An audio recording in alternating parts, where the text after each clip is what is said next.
Good evening. The television and radio stations of the United States and their affiliated stations are proud to provide facilities. Nixon. In the election of 1860, Abraham Lincoln said the question was whether this nation could exist half slave or half free. In the election of 1960, and with the world around us, the question is whether the world will exist half slave or half free, whether it will move in the direction of freedom, in the direction of the road that we are taking, or whether it will move in the direction of slavery. I think it will depend in great measure upon what we do here in the United States, on the kind of society that we build, on the kind of strength that we maintain. We discussed tonight domestic issues, but I would not want that to be any implication to be given that this does not involve directly our struggle with Mr. Khrushchev for survival. Mr. Khrushchev is in New York, and he maintains the communist offensive throughout the world because of the productive power of the Soviet Union itself. The Chinese communists have always had a large population, but they are important and dangerous now because they are mounting a major effort within their own country. The kind of country we have here, the kind of society we have, the kind of strength we build in the United States will be the defense of freedom. If we do well here, if we meet our obligations, if we're moving ahead, then I think freedom will be secure around the world. If we fail, then freedom fails. Therefore, I think the question before the American people is, are we doing as much as we can do? Are we as strong as we should be? Are we as strong as we must be if we're going to maintain our independence? And if we're going to maintain and hold out the hand of friendship to those who look to us for assistance, to those who look to us for survival. I should make it very clear that I do not think we're doing enough, that I am not satisfied as an American with the progress that we're making. This is a great country, but I think it could be a greater country. And this is a powerful country, but I think it could be a more powerful country. I'm not satisfied to have 50% of our steel mill capacity unused.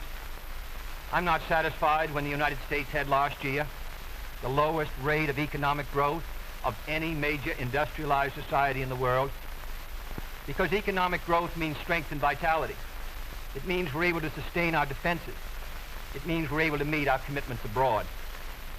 I'm not satisfied when we have over $9 billion worth of food, some of it rotting, even though there is a hungry world, and even though 4 million Americans wait every month for a food package from the government, which averages 5 cents a day per individual. I saw cases in West Virginia, here in the United States, where children took home part of their school lunch in order to feed their families, because I don't think we're meeting our obligation towards these Americans. I'm not satisfied when the Soviet Union is turning out twice as many scientists and engineers as we are. I'm not satisfied when many of our teachers are inadequately paid, or when our children go to school part-time shifts. I think we should have an educational system second to none. I'm not satisfied when I see men like Jimmy Hoffa in charge of the largest union in the United States, still free. I'm not satisfied when we are failing to develop the natural resources of the United States to the fullest. Here in the United States, which developed the Tennessee Valley and which built the Grand Coulee and the other dams in the northwest United States, at the present rate of hydropower production, and that is the hallmark of an industrialized society, the Soviet Union by 1975 will be producing more power than we are. These are all the things, I think, in this country that can make our society strong or can mean that it stands still. I'm not satisfied until every American enjoys his full constitutional rights. If a Negro baby is born, and this is true also of Puerto Ricans and Mexicans in some of our cities, he has about 1/2 as much chance to get through high school as a white baby. He has 1/3 as much chance to get through college as a white student. He has about 1/3 as much chance to be a professional man, about 1/2 as much chance to own a house. He has about 4 times as much chance that he'll be out of work in his life as the white baby. I think we can do better. I don't want the talents of any American to go to waste. I know that there are those who say that we want to turn everything over to the government. I don't at all. I want the individuals to meet their responsibilities. And I want the states to meet their responsibilities. but I think there is also a national responsibility. The argument has been used against every piece of social legislation in the last 25 years. The people of the United States individually could not have developed the Tennessee Valley. Collectively, they could have. A cotton farmer in Georgia, or a peanut farmer, or a dairy farmer in Wisconsin or Minnesota, he cannot protect himself against the forces of supply and demand in the marketplace, but working together in effective governmental programs, he can do so. 17 million Americans who live over 65 on an average Social Security check of about $78 a month. They're not able to sustain themselves individually, but they can sustain themselves through the Social Security system. I don't believe in big government, but I believe in effective governmental action. And I think that's the only way that the United States is going to maintain its freedom. It's the only way that we're going to move ahead. I think we can do a better job. I think we're going to have to do a better job if we are going to meet the responsibilities which time and events have placed upon us. We cannot turn the job over to anyone else. If the United States fails, then the whole cause of freedom fails. And I think it depends in great measure on what we do here in this country. The reason Franklin Roosevelt was a good neighbor in Latin America was because he was a good neighbor in the United States. Because they felt that the American society was moving again. I want us to recapture that image.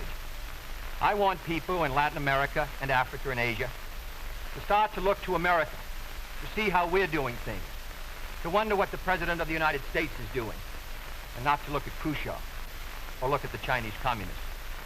That is the obligation upon our generation. In 1933, Franklin Roosevelt said in his inaugural that this generation of Americans has a rendezvous with destiny. I think our generation of Americans has the same rendezvous. The question now is, can freedom be maintained under the most severe attack it has ever known? I think it can be. And I think in the final analysis, it depends upon what we do here. I think it's time America started moving again. And now the opening statement by Vice President Richard M. Nixon. Smith, Senator Kennedy. The things that Senator Kennedy has said, many of us can agree with. There is no question but that we cannot discuss our internal affairs in the United States without recognizing that they have a tremendous bearing on our international position. There is no question but that this nation cannot stand still because we are in a deadly competition. A competition not only with the men in the Kremlin, but the men in Peking. We're ahead in this competition, as Senator Kennedy, I think, has implied. But when you're in a race, the only way to stay ahead is to move ahead. And I subscribe completely to the spirit that Senator Kennedy has expressed tonight, the spirit that the United States should move ahead. Where then do we disagree? I think we disagree on the implication of his remarks tonight and on the statements that he has made on many occasions during his campaign to the effect that the United States has been standing still. We heard that later. Looking then to this problem of how the United States should move ahead and where the United States is moving, I think it is well that we take the advice of a very famous campaigner. Let's look at the record. Is the United States standing still? Is it true that this administration, as Senator Kennedy has charged, has been an administration of retreat, of defeat, of stagnation? Is it true that as far as this country is concerned, in the field of electric power, in all of the fields that he has mentioned, we have not been moving ahead? Well, we have a comparison that we can make. We have the record of the Truman administration of 7.5 years and the 7.5 years of the schools. We have built more schools in these last 7.5 years than we built in the previous 7.5, for that matter, in the previous 20 years. Let's take hydroelectric power. We have developed more hydroelectric power in these 7.5 years than was developed in any previous administration in history. Let us take hospitals. We find that more have been built in this administration than in the previous administration. The same is true of there's been more growth in this administration than in its predecessor. But let's not put it there. Let's put it in terms of the average family. What has happened to you? we find have gone up 5 times as much in the Eisenhower administration as they did in the Truman administration. What about the prices you pay? We find that the prices you pay went up 5 times as much in the Truman administration as they did in the Eisenhower administration. What's the net result of this? This means that the average family income went up 15% in the Eisenhower years as against 2% in the Truman years. Now, this is not standing still. But, good as this record is, may I emphasize, it isn't enough. A record is never something to stand on. It's something to build on. And in building on this record, I believe that we have the secret for progress. We know the way to progress. And I think, first of all, our own record proves that we know the way. Senator Kennedy has suggested that he believes he knows the way. I respect the sincerity with which he makes that suggestion. But on the other hand, when we look at the various programs that he offers, they do not seem to be new. They seem to be simply retreads of the programs of the Truman administration which preceded it. And I would suggest that during the course of the evening he might indicate those areas in which his programs are new, where they will mean more progress than we had then. What kind of programs are we for? We are for programs that will expand educational opportunities, that will give to all Americans their equal chance for education, for all of the things which are necessary and dear to the hearts of our people. We are for programs, in addition, which will see that our medical care for the aged is much better handled than it is at the present time. Here again, may I indicate that Senator Kennedy and I are not in agreement as to the aim. We both want to help the old people. We want to see that they do have adequate medical care. The question is the means. I think that the means that I advocate will reach that goal better than the means that he advocates. I could give better examples, but for whatever it is, whether it's in the field of housing, or health, or medical care, or schools, or the development of electric power, we have programs which we believe will move America, move her forward and build on the wonderful record that we have made over these past 7.5 years.